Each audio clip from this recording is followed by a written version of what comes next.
everyone, this is Des from According to Des. I am so excited. Today, I am interviewing someone that I have admired for so long, Megan from Moderately Excited. I have been following her on Instagram forever. She is such an inspiration. She works full time, but still has time and energy to travel the world, sell her photography, run 2 websites, her Instagram account, Pinterest. It's just unreal. I don't know where she gets all this energy from. I think it's going to be a really great interview. So here we go. Let's talk to Megan. Thank you so much for reaching out. I was so surprised and flattered. Oh, And I yeah. am I'm really excited to chat and share anything that I can share that might be helpful for your audience. Yeah, awesome. Yeah, I'm very excited. So, I guess my first question for you is, so you run a travel Instagram, a travel website, and you actually have 2 websites and a Pinterest, a Facebook page, everything, and you work full time. What originally got you interested in traveling? When did that start? I am very, very fortunate. I come from a family who puts a lot of importance in travel. My mom is actually a flight attendant for Delta. And Wow. Oh my she loves gosh. it. She's been there for ages. I don't get to fly for free anymore because I aged out of it, but it definitely stoked a love of travel. And my dad also super into travel. It's funny because every time we would go somewhere, he would have these legal pads just full of notes and scribbles and articles. And I definitely got that from him. When we go somewhere, I tend to over prepare. I have Excel sheets and Word docs and I make itineraries and stuff. So I would say it was early on when I was younger. And we were, again, really fortunate to be able to travel. I've always loved it. Wow, that's amazing. I didn't know that you could age out of the free travel. Yeah, I think it varies based on airline. For Delta, it's 23. In retrospect, I should have really taken way more advantage of flying standby. But as you know, as the airline industry evolved, it got a little more difficult because airlines are overselling their flights, and it's really just pretty Mhm. difficult to fly standby in general. If we would like to take advantage of something called buddy passes, it's just difficult because with a full-time job, it has to be a little more concrete than being able to fly standby. So making plans and things are it's a little tough, but eventually maybe I'll figure out some way to take more advantage of it. Yeah, absolutely. So you've always kind of traveled when you were younger because of your parents, but when did you start moderately excited? When did you get Mhm. into thinking that you would turn it into a website? Back in high school, I started getting really into photography. I was on a family trip. One of the big ones is when we went to Europe. I was about 12. That was so cool. We went to Paris, London, and Rome. A couple years later, we went to Greece, and I am taking photography classes in high school, and my parents were like, "We'll help you buy a camera if you document our family trip." Oh, So wow. I just yeah, oh yeah, I took all kinds of pictures. So I ended up loving travel photography for many, many years. I mean, it was kind of natural. I got away from it when the smartphone came out because why lug around a bunch of equipment when you have a pretty good camera in your pocket? So that I started to kind of lean more to. A couple years ago, I was getting a little bit restless in my role. I used to do general marketing for a chain of health clubs in Chicago. I was there for about 4 years. I got a little restless because I wasn't feeling like I was being really challenged. I was thinking, what else is out there? I had been managing our blog and really loved it. And so, in my background, I have a background in journalism, creative writing. I've always loved creative writing, graphic design, art, just in general, tech stuff. I've taken some basic coding classes and done some other graphic design and everything. So I've been kind of techie and creative. And I was at an event with Daniel Moss from the Every Girl, and she was talking about how she started the Every Girl. And I was like, well, blogs are really popular right now. And I've been taking classes at Second City because I hate public speaking. I don't hate it as much anymore. I was thinking, what if I started a blog? I had been thinking about it and I voiced my thoughts to just people I was meeting at the event. And I was like, well, I don't know. And they're like, you should totally do it. You seem to have a really interesting story. I was like, well, I'm not super excited about one thing, but I'm like moderately excited about some stuff. And everybody Uh-huh. laughed. And that was really the impetus for it. I was just like, okay, I'm going to write and do photography and writing. That was like pretty much the two main things. I wanted to exercise my creative brain and see if maybe I could create some kind of living resume. That's kind of where Mm. it started. People actually encouraged you to start that idea. Yeah, it was a little crowdsourced. And also, my husband, he was like, do you even do anything with your travel photos? And I was like, no, I don't. They just sit on memory cards and I don't really do much with them. And when I was little, I actually wanted to be a photojournalist for National Geographic. I wrote to Oh, the wow. society. I was like, hey, will you give me Jody Cobb's email? And they were like, no, we don't do that. But they were like, you can write to the society. It's okay. And I wanted to do that. And now I've kind of taken the step back and I had this realization maybe a year or two, but I was like, I kind of am doing it. I'm kind of being a photojournalist. It's pretty cool. You totally are, and your pictures are gorgeous. One of your photos is actually on the cover of a book. Yeah, it How did is. that happen? That's so cool. Oh my gosh, thank you so much. It is just so funny. It's interesting because I think a lot of times when people talk about success, maybe they'll say something about it being a lucky break or they worked really, really hard. They say something like success is where preparation meets opportunity. I think that might be Mhm. what they say. Yeah, I think that's it. It was kind of that. So I was doing this purely because I loved it, which I think one of the benefits of doing this with a full-time job is that I don't really have to make any sacrifices. I can just do purely what I want Mhm. and I can take it in any direction that I want because I'm not beholden to anyone or anything. And so I was just posting and posting. And then back in the summer of, I believe, 2018, I got an email and it was like Penguin Random House. And they Wow. said, hey, are you the photographer of this photo? We'd like to buy it. And I was like, yes, like Oh my that's gosh. me. That's my photo. I said to my dad, I said to my husband, I was like, am I getting punked right now? Can you think of any particular reason why somebody would want to be taking advantage of me in this way?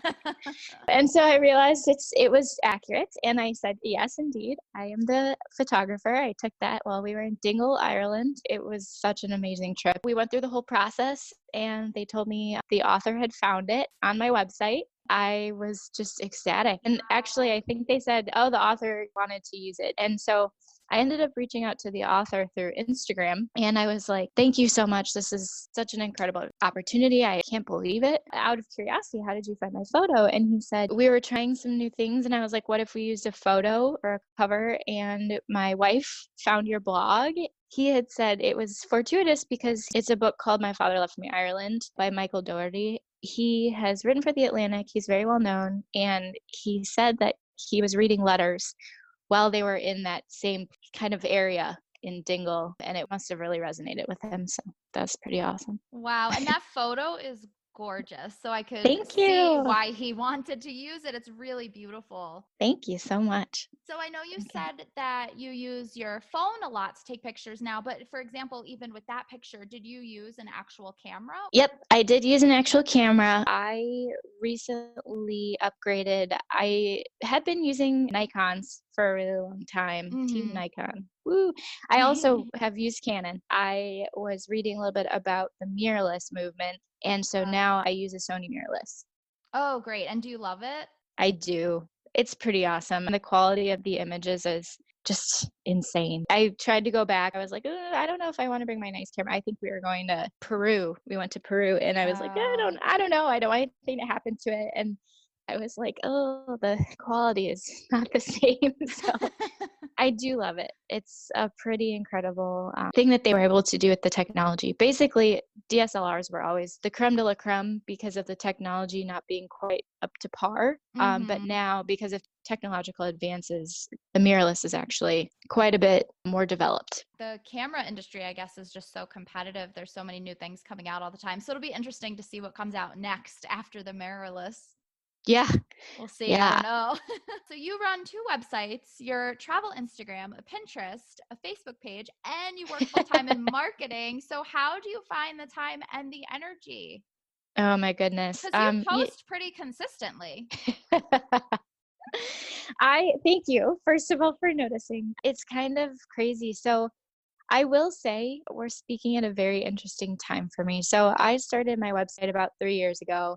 in February. When you start something new, I was like, I don't know where this is going. And then things kind of started to happen. And I was like, wow, this is really cool. And it got maybe even a little addictive because I was like, oh, Mhm. I want to work on it and just want to push it as far as it can go and do the best I can. And so I was at one point coming home pretty consistently working like 5 to 6 hours on it every day after work. Oh, wow.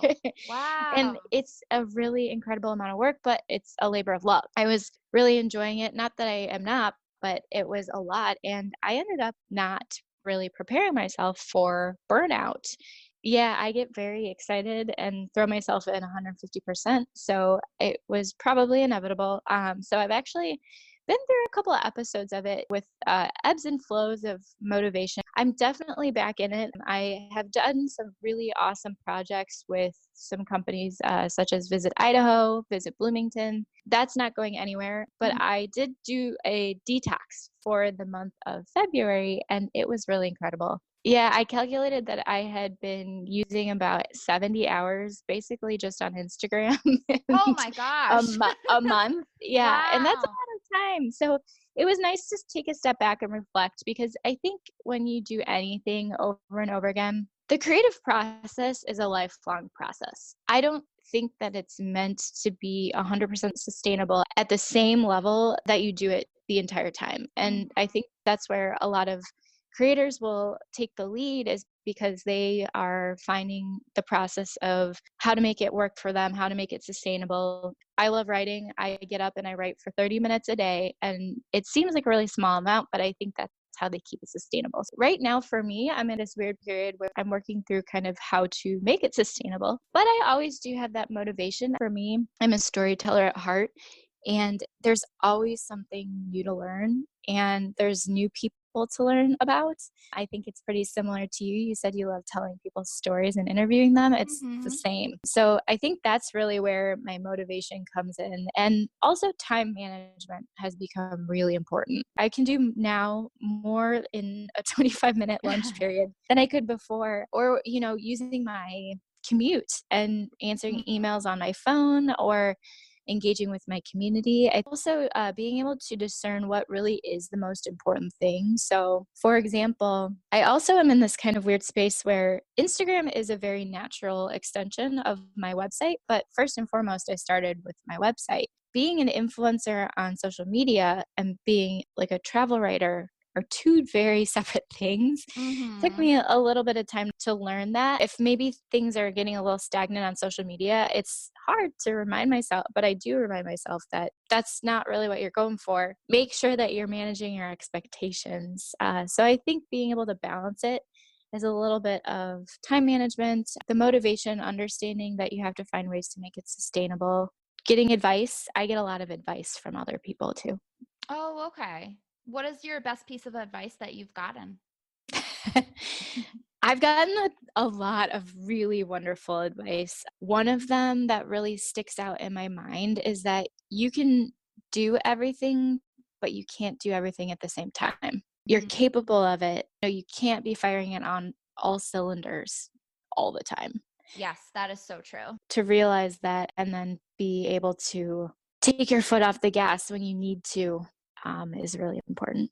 Very important. So you work full time in marketing, and do you love that? Do you love your job? I love it. It's kind of crazy. I really enjoy it. I've had so many people ask if I wanna take my website full time, and I'm like, "No, not right now." Yeah. Um, I'm learning so much from my full-time job, and I am at a place where I'm very lucky to be surrounded by people who are just incredibly smart and innovative and advanced in technology and all kinds of things that I've never learned or like need to learn more about. I'm a really big believer in surrounding myself with people who are smarter than I am. It's cool because I thought that my travel website was going to be this living resume into a role in the travel industry. It ended up not being the travel industry. I think me getting my new job. So I actually switched jobs in October. I am at a software company in Chicago and I'm the content marketing manager. I'm responsible for basically overseeing content as it relates to our inbound marketing programs and then converting leads into customers. It's been just so cool. And I think I landed that role because of the things I taught myself with my website, Oh, which is pretty wow. cool. Oh, that's Yeah. really cool. That's very interesting. Yeah, so they kind of play off of each other. I love it. I love the team that I have. I love the opportunities that I've been able to get through both of the things. It's cool because now I'm finally comfortable with having the two coexist together. It was a little strange bringing my passion project into my work life. I have been really blown away at the support. I've been really vocal about the two just being really nicely complementing each other. That's really great. So I know that you have your full-time job, but you also make money from your travel, right? Because you sell prints and things like that and you work with Mhm. like companies. Yeah, most of it is more on a sponsored basis. I have made money through selling some of my photography. That was pretty cool. I mean, the book cover, I kind of just it was a little addictive. I was like, I want to keep doing this. It's great. Wow. And how do you go about that? How do you go about selling your photos? It's hard because I think with my motivation, I just love trying new things. I mean, it's pretty easy because they're just there. And so if people want to buy them, they can. But you also, it's not a thing where if you build it, they will come because they won't. Mhm. you have to Right, right. you have to push it. That actually has kind of taken a back burner to just the website. It's not something that I need to do. It's something that I love to do, but really Mhm. when it comes down to it, the photography is more just because I purely love it. It happens. Like if there's an opportunity, I recently worked with Visit Idaho and things are a little bit paused right now, just given current world events. Mhm. Yeah. But with my recent trip there, I was able to do this really cool yurt dining experience with this really incredible leader. Her name's Lisa, and she is a river guide and a chef. And so they wanted me to do a write up for their travel guide with photos. Oh, That's wow. We'll see how that goes, but that would be kind of an example of just it's kind of an opportunity sort of thing. Yeah, absolutely. That's really cool. So, with your brand, Moderately Excited, from your Instagram and your website, you're not one of those influencers or Instagram models that's like laying back, doing all these sexy poses. Like, your poses are very funny. You're like making funny faces, you're jumping up in the air, you're like eating a lot of the time. And you have a lot of funny puns and like dad jokes. So, how do you come up with such fun, original ideas and poses? Because they're also funny. Like they're always making me laugh. And I know people appreciate that and just the authenticity. Thank you so much. I think it's a weird world that we're in right now. I think I guess that's kind of my personal nature is I don't really want to be like everybody else. So when I see people doing a lot of the same thing, I'm like, how could I do this differently or might put my own spin on it? And the other thing is it doesn't really jive with the things I believe in. Like I am a very transparent, lighthearted, curious, adventurous, energetic person. And my photography, I actually I taught a photography class like a year ago, and I raised money for a hostel program that was doing grants for students so that they could travel, so that they could have some Oh, financial aid. that's Super cool. amazing. It was so fun. I was so terrified, but it was so fun. And somebody was like, I noticed that you don't use a filter on your photos and things like that. And if the audience isn't familiar, occasionally if you are looking at somebody's profile, they may kind of seem to have the same aesthetic for their photos, which is Mm-hmm. really nice. And I think it's super cohesive and it definitely works for if that's your jam, then absolutely go for it. But for me, I was like, man, I love colorful photography and I don't want to be stifled by that. I've had people say you could really grow your following a lot faster if you were to make everything cohesive. And I've done some research on the psychological aspects of this too. It's Mm. really fascinating. But I was like, I don't want to be part of the cookie cutterness. I don't know. Right. So I didn't want to put myself in a box. That originality, I always kind of challenged myself. For a while, I was doing Travel Tuesday, and then I was like, that's great and all, but what is really my own personality and like how can I Mm-hmm. make this happen? And I remember doing the first one, and I was like, I just don't think that it's truthful that everybody has this highlight reel that's perfect all the time because that's not life. And Mm-hmm. so that's kind of where I started the Fail Friday thing, and I have really stuck with it. I mean, I have I think somewhere around like 50 fails. I'm not afraid of putting my true self out there, and And the reason I do that is because I want other people to be inspired to also put themselves out there in their true form, whatever that is. Setting that example for people and showing them that it's okay to goof off and not take things super seriously is okay. I hope that is perpetuated. I don't know, keeping things new, it can get tough sometimes. Hence, me taking a break from social media for Mhm. a while. I felt like I was on this weird hamster wheel of just like constantly seeing other people's content. I Mhm. felt like it was kind of blocking my ability to create new stuff. So taking that step back was pretty important. And now I actually am thinking that I am going to weave some types of breaks in on an ongoing basis to keep things sustainable. Yeah, that's a really good idea. And no, I agree with you with what you were saying before. Like people say to me too, because I have an Instagram account and I don't have that many followers. I don't know, it just feels like so much effort to kind of go in that cohesive and put the same kind of pictures. Like I don't have that much energy to keep up with that. And I think, life is fun and I think your posts reflect that and that it's okay to be laid back and have fun traveling and you don't always have to pack model outfits for the top of the mountain. Like you can wear a hoodie, it's okay. Yeah. I mean, hey, if that's your jam, cool, but it's just not mine. And Yeah. it's a lot of effort. It's a lot of effort and energy, like It you said. is. It is. Yeah, a lot. So, as for travel, what was your first big trip as an adult? Where did you choose to go, whether yourself or with a friend or with your husband? I would have to say it was probably when I chose to study abroad. I went to Florence, Italy, and took Renaissance art history and drawing for 8 weeks because I Wow. couldn't bear. Yeah, it was so cool. I couldn't bear to leave for a full semester. I went to Indiana University, go Hoosiers. Mm. And it was just a lot of fun. So I settled on the summer semester. I hated it actually, kind You of, when I did? was there. Oh my God. I was super excited, and then when I was over there, I felt it was weird, and I guess the best way to put it was I just felt, like, icky, like, uncomfortable, and, I'm a big fan of this podcast called Second Life with Hillary Kerr. I don't know if you've ever heard of it. No, I Um, haven't. it's super cool. It's about female entrepreneurs and then how their second lives. So they kind of like pivot. It's usually like they were doing one thing and then they kind of started like a new company or a new Oh, wow. platform or something. It's very cool. Anyway, she had a guest on and I can't remember who, but they were like, you feel icky when you're uncomfortable, but you are growing at that time. And now I'm Mhm. realizing I'm like, it wasn't like wrong or bad or I had never felt that feeling really. Mhm. And so I didn't know what it was. I had a tough time. Like, I think when I was there for the first half of it, it was a lot of like, okay, I'll go do this thing and I'll go explore this thing and I'll go try this thing. But I don't really love it. But more so in hindsight, like toward the end, I was like, okay, this is really cool. And then hindsight 2020, I'm so glad I did it. So that was the first big one. I mean, I was in Europe. I was in I was Yeah. in Florence by myself as a Wow. 20-year-old. I mean, it's scary. You're like, I don't know how to cook myself real food. Like, I don't, I had to get myself up and go to class, and there was all this temptation, like, the forbidden fruit of I had acquaintances that were there that were like, hey, we're going to Greece for spring break. And I'm like, I can't. I have to go to drawing class that I have a love hate relationship with. And I Oh, like yeah. cry on the paper because I'm so frustrated because I can't draw a knee or a hand, but it's fine.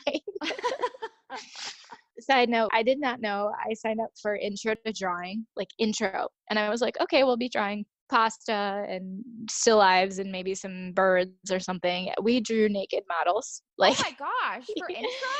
yes, for intro. Wow. Yeah, it was pretty insane. I would always kind of arrange myself very specifically so that I didn't have to like draw anything intimate. Like, go to the back. Yeah, yeah, I was like, "Oh, here's this, like, lamp that just happens to be here. Okay, I'll use that to, like, block." That's Yeah, so hysterical.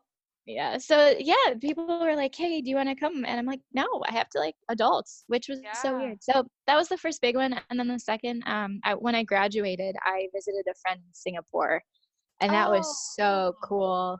Oh, I I would also love to go there, yeah. Oh, it was incredible. I also was young and vivacious and could handle, like, a 24-hour travel day and then go to work on Monday Oh my also. gosh, wow.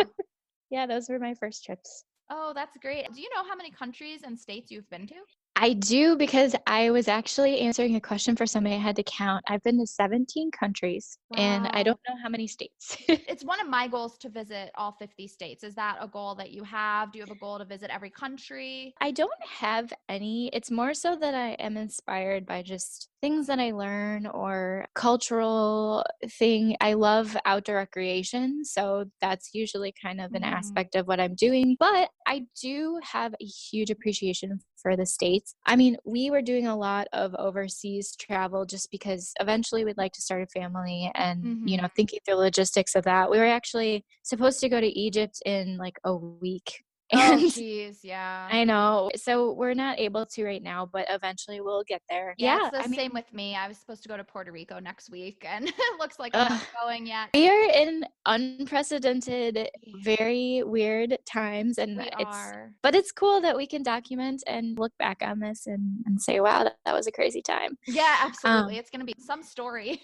I think for that, I think also US travel will be on the upswing. But we have Mhm. so many incredible things here that I just am realizing that to see the national parks, to witness the mountain ranges being bigger than some of them in the Alps, like the Rockies are bigger than the Alps, Mm. basically, or at least some parts of them. The Jungfrau region is actually not as high in elevation as, like, let's say, Breckenridge. Oh, okay. Wow. Something I like about your posts too is that they're very educational. You'll post all these interesting facts about places you visit, which is really cool. So you research a lot before you go or after or while you're there? All kinds of things. I try and do a lot of research before we go. I learned this early on as I'm documenting. One of the biggest challenges that I had was being able to simultaneously document and cover things and then also enjoy them and experience them at the same time. Mm-hmm. It's really tough, especially with social media because things were like real time. So I tend to now do a lot of later posting. Pretty much Okay. everything's later. Very seldom will you see it in real time unless it's like a story that I have done. But Right. even then, I'll just take a lot of video and save it and then use it later because to me, it's super important to actually have that experience. Do a lot of research to help with planning of those things. And Mm-hmm. also just because I'm curious in nature and I love learning new things. So I'll try and read a lot. While I'm there, I'm like a sponge. I'm always soaking up new information and then talking with the locals and visiting local boutiques and restaurants and listening to people's stories is one of my favorite things. So I tend to pick up a lot of information from there. And the other thing is, I want my posts to be really educational. I have that journalistic background. So I do a lot of fact checking. I'll fact check my text messages. I proofread my text messages. It's really important to me because then I can stand behind everything that I'm saying. Mm-hmm. And, I think facts and information is really important. Very, very important, especially today with social media. You never know what is true and what's not. So it's very important. Absolutely. Where is a favorite place you have visited? Do you have any just top I know that's such a hard question, but do you have any top places that stick out to you that you would recommend for people? I always joke that's kind of like asking someone that has like 5 kids to pick a favorite kid, which Yes, it maybe is. have a favorite kid, but it is hard. Um, Yeah. so I guess the most recent overseas trip that we took, I could talk about. They're all my favorite in their own way. Mhm. I have to say that Peru, we did Machu Picchu and it just looks fake. It's not even fathomable. I cried when I went to the Cliffs of Moher in Ireland out of Wow. happiness because they were just so incredible. And then, yeah, almost was at tears in Machu Picchu because it just looked fake.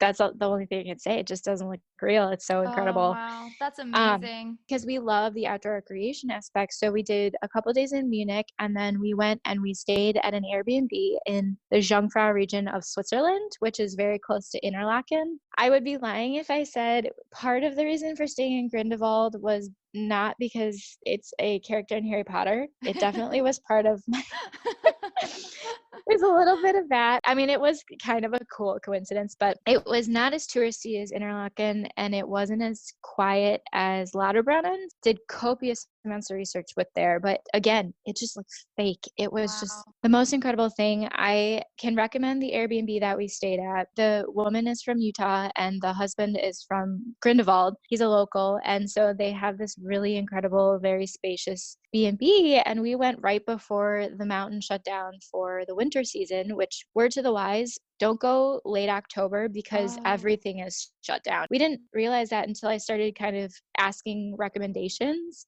And Mhm. luckily, we were staying in Airbnb because we had that one-on-one communication Mhm. so that we could kind of learn that, but it just looked fake. It was the most incredible thing. She texted me one morning and was like, "Hey, just so you're aware, my cousin is letting the cows out. Don't worry, they're totally friendly." Oh. And sure enough, we hear cowbells and we look out the window, we're like, "Oh, Oh my hey, there's gosh. cows." It was so cool. I'm a big fan of those travel local and meet the Yeah. locals and taste the local food. That was actually my next question. Do you have any place that has just been your favorite for food? Recently, Peru was pretty awesome Mm. with their ceviches, just the different kinds of flavors that are there. I mean, every place has its own sort of flair. Germany, I mean, I love a good Wiener Schnitzel and a good bratwurst. Roasty in Switzerland, it's kind of like a hash brown pancake. It's very good too. Oh, But interesting. yeah, Ireland, you got the full Irish breakfast with blood sausage and eggs and tomatoes. And Peru, I think, stuck out. I tried the local fare, guinea pig and alpaca. Oh my It gosh. was very interesting. It was, mostly because we were there, and I'm personally not a vegetarian, but I respect everybody's choices. It's nice to go somewhere and try what they do locally and experience that culture. Absolutely. What is next for you? Do you have any future goals, dreams, anything else you want to sell or market? I'm just seeing what kind of transpires. I think, in light of the recent events with this pandemic, the first one that Mhm. we've ever been through, ever, pretty much anybody alive has ever experienced. But taking it day by day, realizing that things could change on a dime. But at the same time, I do have goals. I actually took some time to do some market research, which wasn't necessarily what I had done. Moderately excited is a lot of my personal experience, and I do have the interview series, but I was realizing that there's just so many wonderful stories out there and kind of wanting to focus a little bit more on that, tell stories. I tend to gravitate toward female entrepreneurs, so probably going to look a little something like that. Oh, that's And great. yeah, so we'll see what happens. I was reading a couple articles and I haven't gotten to fact check this, so I'm not 100% sure how accurate it is, so don't quote me on it. But Okay. apparently, Isaac Newton was in quarantine from the bubonic plague and he invented the theory of relativity. And Shakespeare was doing the same thing during the bubonic plague and he wrote King Lear. I So, heard the one about Shakespeare, but I hadn't heard the other one. Wow. yeah, so I guess the moral of the story is some pretty cool things can come out of crisis. I guess is the best way to sum it up Yes. what's going on. But I think the most important thing for me is just to keep learning. It's part of my core as a person. And I think being a lifelong learner will get you so far and just open so many doors. Yeah, absolutely. Well, Megan, this was amazing. I loved talking to you, and I can't wait to see what amazing creation comes out of this pandemic for you. Because I'm sure Thank you you. will do something creative with the time. I hope so. Well, thank you so much. And you know what? It's motivation. So I really appreciate that. This is me being documented to say that I'm I'm now This is held the to proof. it.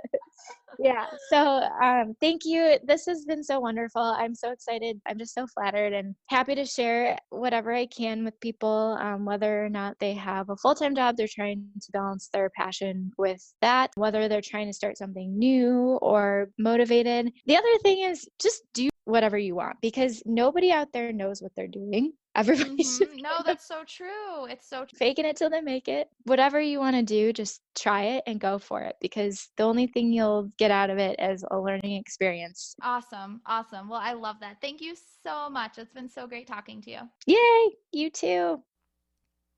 Okay, but really, how amazing is Megan? Megan, stop. How do you do all these things? And she's just so nice and down to earth and funny and cool. She's just so great. I just love her even more now, and I didn't think that would be possible. She is just such an inspiration. So definitely follow her at Moderately Excited on Instagram, and I will link her website, Pinterest, everything in the show notes. So go check her out. She is really cool, and Her jokes are definitely going to brighten your day. So fun. I love seeing her pictures and jokes in my Instagram feed. Really brightens my day. Awesome.